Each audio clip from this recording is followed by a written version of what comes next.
discípulos tinham ido comprar alimento, mas Jesus ficara. E ele, sentindo sede, aproximou-se de um poço, e não tendo um cântaro para tirar a água do poço, ele pediu água a uma mulher samaritana que havia ido até aquele poço para tirar água. E daquele momento em que Jesus fez esse pedido a ela, surgiu um diálogo entre Jesus e aquela mulher. Primeiramente, ela ficou surpresa, porque era samaritana. Jesus era tido por filho de José e Maria, portanto, era de descendência judaica. E judeus e samaritanos não se comunicavam. No entanto, Jesus havia feito um pedido àquela mulher. Por outro lado, era incomum um homem falar em lugar público com uma mulher. Os discípulos, quando chegam, surpreendem-se de que Jesus estivesse ali dialogando com aquela mulher em local público. Havia certo preconceito para com a figura feminina. E se aquela mulher soubesse quem de fato Jesus era, outras surpresas lhe teriam vindo à mente, que na verdade até vieram, na medida em que ao final do diálogo ela soube quem era Jesus. Jesus é Deus, Filho de Deus encarnado. Portanto, estava ali uma mulher, criatura, como nós, todos aqui, finita, conversando com o ser infinito, Criador dos céus e da terra. Aleluia. Estava ali uma mulher pecadora. Jesus mesmo falou que ela estava numa união inadequada com um homem que não era seu esposo ao longo da conversa. E Jesus falou isso sem ter sido noticiado do fato, mas porque pelo Espírito Santo ele sabia. A mulher, ao ouvi-lo dizer isso, surpreendeu-se e disse: tu és um profeta, porquanto os profetas tinham revelações divinas. Antes de admiti-lo como o Messias, o que acontece no final do diálogo, ela o admitiu como profeta. Portanto, foi reconhecendo progressivamente a figura de Jesus. Estava ali, portanto, uma mulher e um homem em lugar público, uma samaritana e um judeu, uma criatura finita e o Deus infinito, uma mulher pecadora e aquele que é absolutamente santo, em quem não há transgressão, em quem não há pecado. Mas se todos esses elementos são elementos de distanciamento que fazem o contraste acontecer, por outro lado estava ali o Salvador e a pecadora.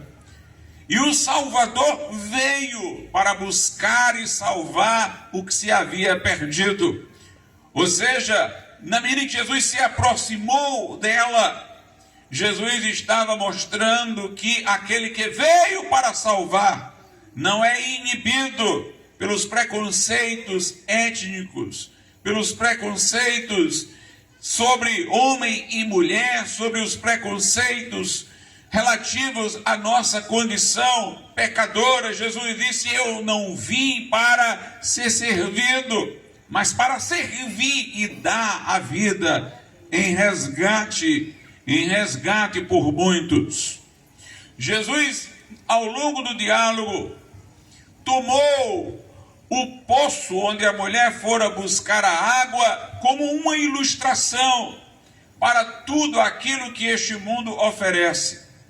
Jesus disse à mulher: olha, este poço não te dá uma água que promove uma saciedade definitiva.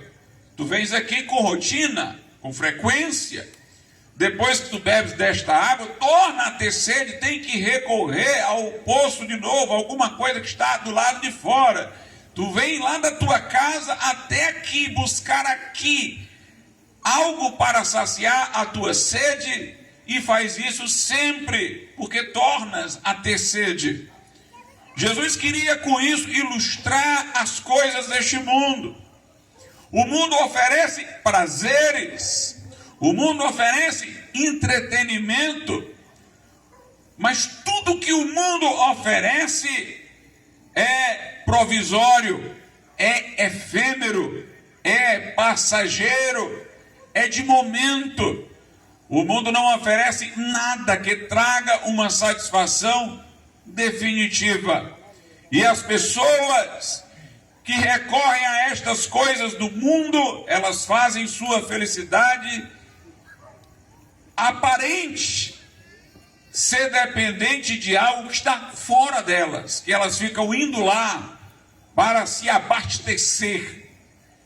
Mas a cada momento que vão, o que colheram da última vez já não é suficiente para as saciar. Elas avançam, buscam mais, buscam variedades, mas nada lhes dá satisfação definitiva. Aqueles que começam com a maconha, enveredam para outras drogas mais fortes, aumentam as doses dessas drogas que somente destroem por causa de um prazer momentâneo que tiveram, que já não é mais suficiente com o tanto que experimentaram da última vez e agora precisam de mais. Pessoas que entram pelo caminho do álcool, de semelhante modo, estão sendo destruídas, mas por um prazer que no começo lhes dava um entusiasmo numa quantidade, mas agora requerem mais quantidade, e elas ainda assim não estão definitivamente saciadas. Outras há que vão às festas deste mundo, entregam-se à fornicação, à prostituição, ao adultério, à relação sexual contra a natureza, como se praticava em Sodoma e Gomorra. Pessoas que vão à procura de algo que possa dar sentido à sua existência, mas estão cada vez mais vazias. O número de pessoas com depressão tem aumentado. As pessoas são melancólicas, cheias de crises existenciais. Elas têm medo da morte. Elas não têm esperança. Elas vivem de momento, mas não têm projeto de vida. Um projeto que seja duradouro, que possa se perpetuar pela eternidade. É como a água do poço, que a pessoa bebe e torna a ter sede. Chegará um momento na velhice que esses prazeres poderão ainda estar disponíveis, mas o enfado da idade, o cansaço do corpo, irá fazer com que estes prazeres não tenham o sabor que um dia se lhes atribuiu. Eu lembro-me de um professor meu, que em idade avançada, ele disse-me: Glauco, um dia você vai entender, quando ficar mais velho, que não adianta para nós, por exemplo, irmos a um bom restaurante e comermos uma comida saborosa, porque a gente não consegue mais sentir o sabor, a gente não consegue mais diferenciar. E meus amados irmãos, na medida em que a idade avança, não somente os prazeres que eu mencionei são efêmeros e demandam mais quantidade, mas a idade faz com que a capacidade de eles terem alguma vantagem diminua. Tudo neste mundo não passa de uma ilusão, não passa de uma miragem. Mas Jesus disse àquela mulher: quem bebe desta água torna a ter sede, mas quem beber da água que eu der, nunca jamais terá sede. Jesus queria mostrar que ele tinha algo que este mundo não tem para dar. que este mundo não pode oferecer, algo que experimentado